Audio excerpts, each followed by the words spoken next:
Welcome to Hypnosis Health Info. I'm Roger Moore, and with me today is Chaplain Durbin, and we're at the Louisiana Hypnotherapy Organization. And so, Chaplain, thank you for your willingness to share with us today and tell us about the human Trinity and the unholy Trinity. Well, since I was at clinical pastoral education at Walter Reed Army Medical Center in the late 70s, I've been a fan of Viktor Frankl. And Viktor Frankl talks about the unholy Trinity, which I'll talk about in a few minutes. And I developed my hypnotherapy around what I call the human Trinity, body, mind, and spirit, so integrated that you can't affect one without having some effect on the other two.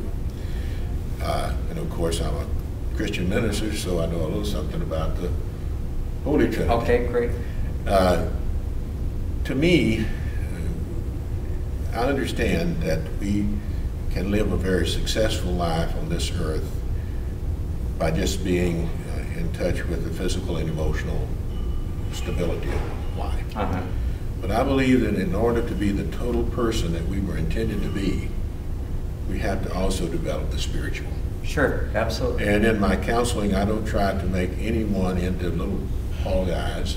I attempt to use their background and their understanding of faith and spirituality to help them grow. I don't try to make them what I am. Right. But there's three little stories that I'd like to share with you, which I think illustrates this. Great believer in storytelling. A man had three daughters, and he asked his daughters how much they loved him.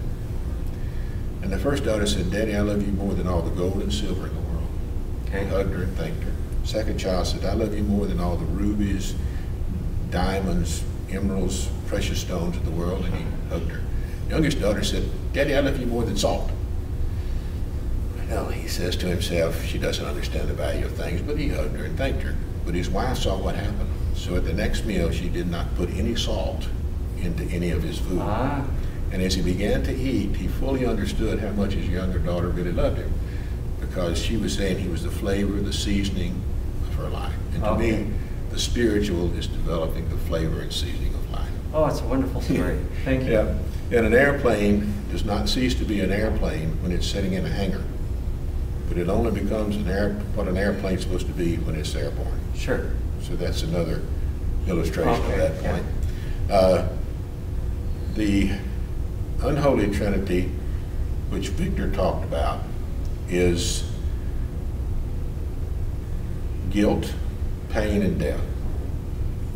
And his theory is that when a person feels guilty, they set themselves up to experience pain, to pay back for their transgressions, whether real or imaginary. Sure.